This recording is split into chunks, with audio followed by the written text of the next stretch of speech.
Thank you so much for sticking around. I hope you've had a fantastic day so far. I think you'll agree with me, some amazing content already today, which is a horrifying act for me to have to try and follow, especially considering that there is beer waiting for us all outside. I am going to hopefully leave you on both a high and a scary note this evening.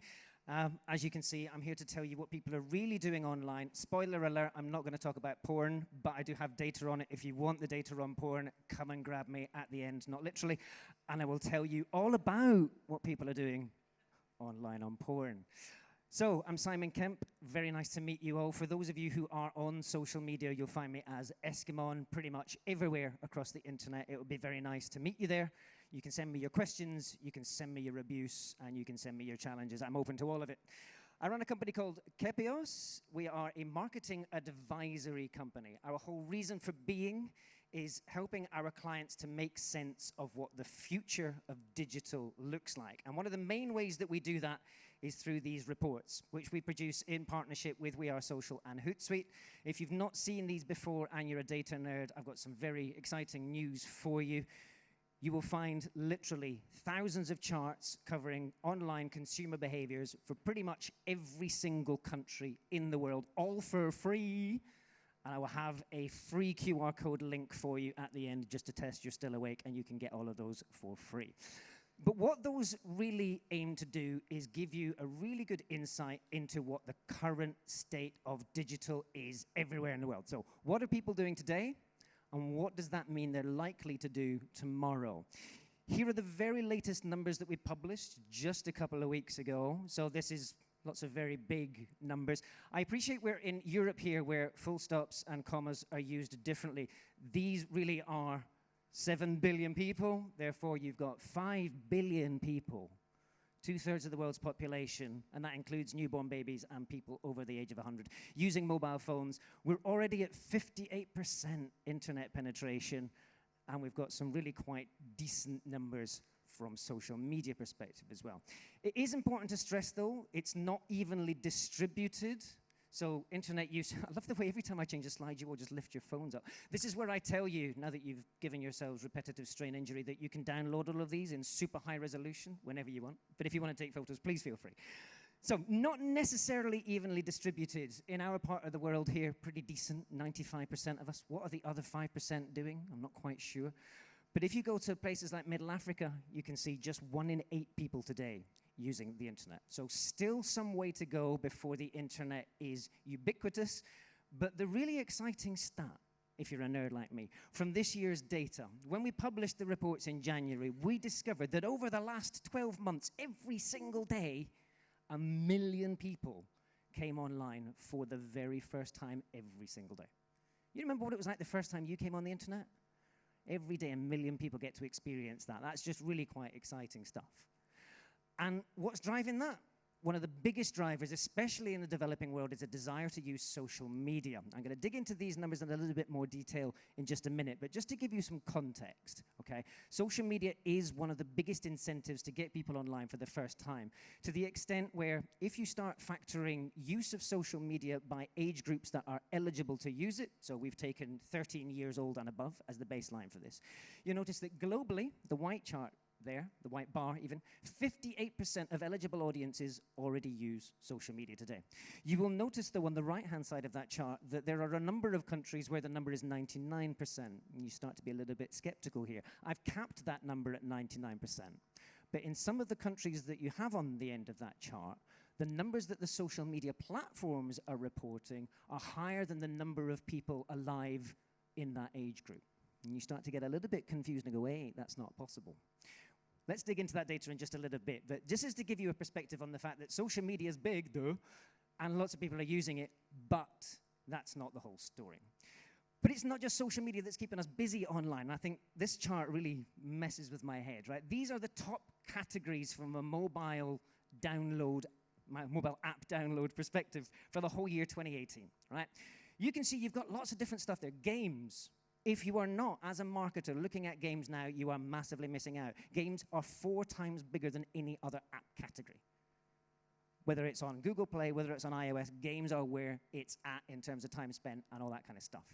Entertainment, we're watching an awful lot of TV. Anybody that tells you that there's an attention deficit, forget that. We're watching an awful lot, to the extent that we stay up later at night to watch Game of Thrones again and again. But it's when you come down into that bottom right-hand corner here, we have devolved the future gene pool of humanity to an algorithm. We're swiping left and right, falling in love with people, having children with them. Algorithms are shaping what the whole future of our species looks like. But you're marketers, right? Love's interesting, but money's a little bit sharper. So let me just give you a little bit of a perspective on what people are doing e-commerce-wise. 3/4 of all of those internet users, all 4.4 billion internet users, 3/4 of them are shopping online every single month. Pretty staggering stuff. What are they buying? Lots of different things. Travel, the biggest size in terms of spend, but that's not surprising because you have to spend quite a lot of money to buy a flight or a hotel. But be quite surprised to see that fashion and beauty is already one of the biggest categories out there. And they're still growing, right? Absolutely fascinating stuff. To the extent also, by the way, if you're interested in tracking what this means in the future, keep your eye on groceries. When people buy more groceries online, there's a very good chance that everything else follows, because groceries drive frequency, drives familiarity, drives trust, drives spend. That's all very interesting. But what does it actually tell us as marketers? So some great trivia there, hopefully some useful things that you've tweeted out and shown everybody that you know what's going on in the world of digital. But let me give you the essential trends, the distillation of those 5,000 charts. What do you need to take back to your desk next week? Number one, you'll have heard about this thing called the social media apocalypse, I'm guessing. If not, this is a gentle reminder. Remember this time last year when everybody went on social media to tell us they were deleting social media? Oh, the irony was a bit weird, right? This was a popular thing to the extent where even towards the end of last year, I saw this headline. And I read it, and I was like, ooh. First of all, it's got lots of caps in it. Research shows people are leaving Facebook in droves. And I went, I collect data on a regular basis. I'm terribly sorry, that's bullshit. Here's what's actually going on with Facebook. You guys know this because you keep track of whenever Facebook does its earnings announcements as well. Last year, it still grew 8%, okay? Now, I'm not disputing that the research that they were quoting in that article probably showed that some people were leaving, but overall, Facebook is still growing absolutely, massively, all the time. But do we trust Facebook's numbers? Let's not take Facebook's word for it, shall we? Let's look at some other data as well. What's really happening? These are the most used mobile apps from last year, and these are the most downloaded apps from Q1 this year. As you'll notice, Facebook shows absolutely zero sign of losing its position as the most used social platform. Quite disturbing. Those of you who are looking on this side of the chart, you'll notice that there's one that's crept in above Instagram. Quite fascinating, right? We're going to talk about TikTok in just a minute. But what those numbers tell us is that nobody's leaving Facebook in droves. Facebook's still growing. There is no social media apocalypse. Despite Cambridge Analytica, despite all of these concerns that we have about privacy, the everyday person on the street is not worried enough that they've stopped using it yet. Okay? So my key takeaway here, as a marketer, when you're building your plans, be very wary of those juicy headlines that you see. Do not build your plans around clickbait, because clickbait is designed to get you to read an article and to basically drive advertising revenues. You know how that works as well. It's not always necessarily absolutely true. Do your own research. Like I said, all of our stuff is available for free. You can download it and see what people are really doing. But I said people weren't quite leaving Facebook in droves. That's not technically the full story, because the data do show us some rather surprising insights into the fact that people are leaving certain elements. Okay, so let me take you into the groups that are changing the way that they use social.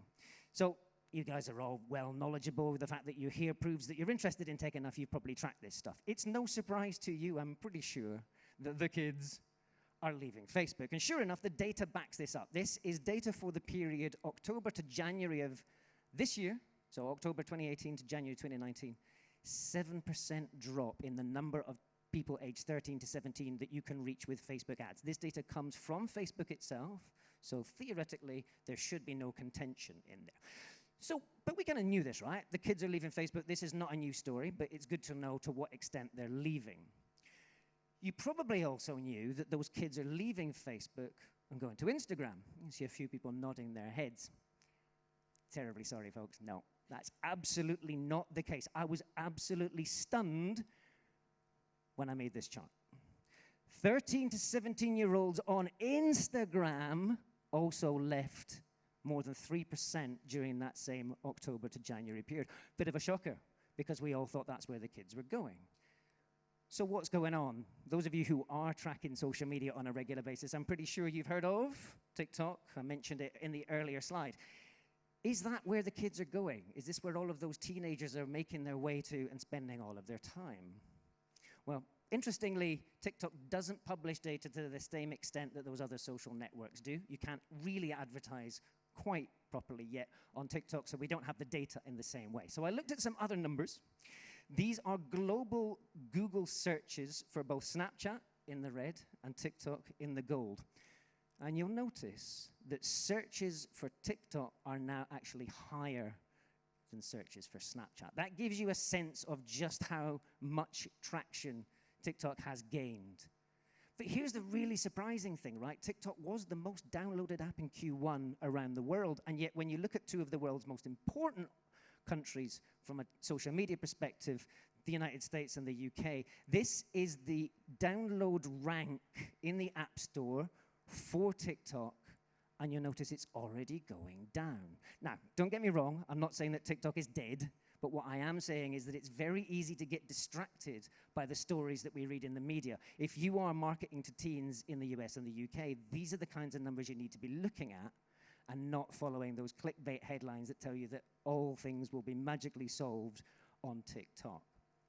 So if the kids aren't going to Instagram, and if they're not maybe even going to TikTok, where are the kids actually going? Where are teenagers spending their time?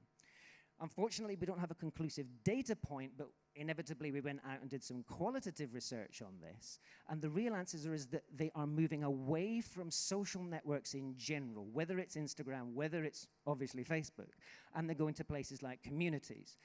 The most obvious one of these at the moment in terms of its growth pattern is Discord. Sure enough, it's a platform, but much more important than a platform, it's a series of communities where people can go and find like-minded people. If you've not checked out Discord, go and have a look, see if you can get your head around it. It's a little bit like Slack, but for kids. It's really interesting. I tried to go in there. I felt really guilty. But great stuff. Communities are where it's at. But here's the challenge for you as a marketer, right?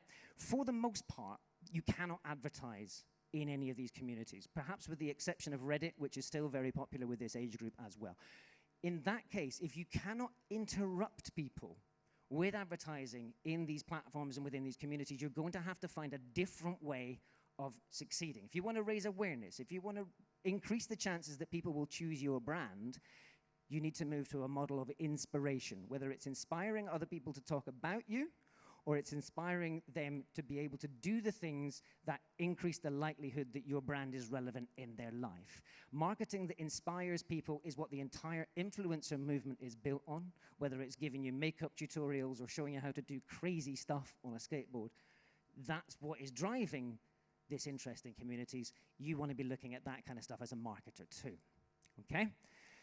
But it's not just the social media preferences that are changing. You'll have heard that voice is an important thing in digital as well. This is one of the hot topics in the media at the moment. Absolutely rightly so as well. Voice is one of the most exciting things that's happening in the world of digital at the moment, especially from an interface perspective.